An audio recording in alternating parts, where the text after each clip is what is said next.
En lo más profundo de la historia criminal de México, existen casos que desafían toda lógica, historias que nos hacen cuestionar qué tan lejos puede llegar la mente humana. Hoy te contaré la historia de Gregorio Cárdenas Hernández, el estrangulador de Tacuba, un hombre que pasó de ser un estudiante ejemplar a convertirse en uno de los primeros asesinos seriales del país. ¿Qué lo llevó a cometer sus atroces crímenes?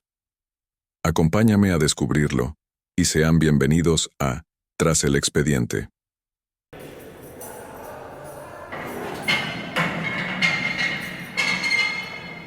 En las calles de Tacuba en los años 40, se escondía un oscuro secreto. Gregorio Cárdenas Hernández, mejor conocido como el estrangulador de Tacuba, fue el primer asesino serial documentado en México.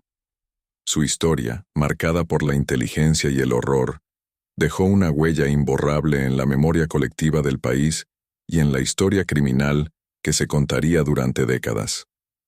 Gregorio nació en 1915 en la Ciudad de México, en el seno de una familia que al principio parecía ser común y corriente.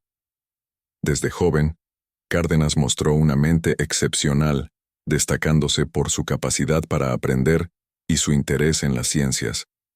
Esta brillantez, sin embargo, fue empañada por un suceso que marcaría su vida para siempre: la encefalitis en la infancia, que alteró su comportamiento y encendió las primeras señales de su naturaleza oscura. A los 27 años, Gregorio estaba matriculado en la Universidad Nacional Autónoma de México, donde estudiaba química. Trabajaba para Pemex, una empresa petrolera clave en la economía del país, y parecía estar en el camino de una vida prometedora. No obstante, tras cerrar la puerta de su casa en Tacuba, Cárdenas escondía una vida paralela que nadie podría imaginar. Su residencia se convirtió en un escenario macabro. En el jardín de la casa, enterraba los cuerpos de sus víctimas, y en las paredes de su mente, los ecos de sus crímenes resonaban en silencio. Entre agosto y septiembre de 1942, la desaparición de 4 mujeres marcó el inicio de su infame historia.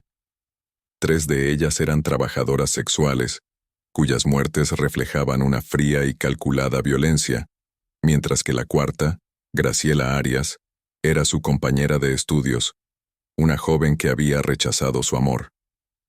Gregorio, con su mente perturbada y una obsesión que no conocía límites, las estrangulaba y les daba sepultura en su propio hogar.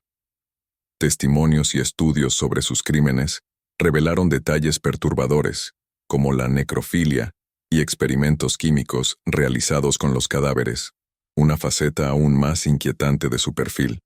Su captura se dio casi por casualidad. Fue su madre, preocupada por el estado mental de su hijo, quien lo internó en un hospital psiquiátrico. En un giro inesperado, Gregorio confesó sus crímenes durante su estancia, y en 1942 fue arrestado, desatando un escándalo mediático que sacudió a la sociedad de la época. Fue condenado a 34 años de prisión y enviado al Hospital Psiquiátrico La Castañeda y al Palacio de Lecumberri, 2 instituciones que se convirtieron en símbolos de su encierro y de una controversia que dividía a la opinión pública. Durante su tiempo en prisión, el caso de Gregorio Cárdenas se convirtió en un fenómeno que cuestionaba la capacidad de rehabilitación del ser humano. Aprovechó su tiempo tras las rejas para estudiar Derecho, y en 1976 recibió el perdón presidencial del entonces presidente Luis Echeverría. Fue liberado y llevado al Congreso de la Unión, donde lo recibieron con una ovación que dejó a muchos atónitos. Para algunos, era un ejemplo de superación; para otros, una burla al sentido común y a las víctimas.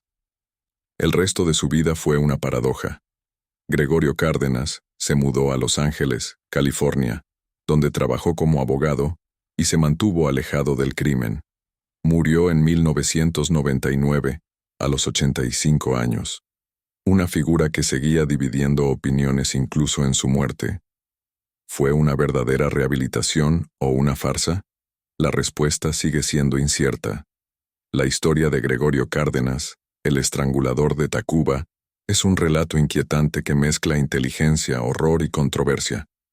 Dejó un legado que sigue preguntándose, ¿héroe o villano? Eso queda a juicio de cada quien. Historias como la de Gregorio Cárdenas nos recuerdan lo complicado que es comprender la mente humana. Lo que comenzó como una serie de crímenes brutales terminó con un final que aún hoy genera debate. Si algo queda claro es que el pasado siempre nos confronta con preguntas difíciles. ¿Y tú qué opinas? Déjamelo saber en los comentarios. No olvides compartir y dejar un me gusta. Nos vemos en el próximo episodio de Tras el expediente. Dulces sueños.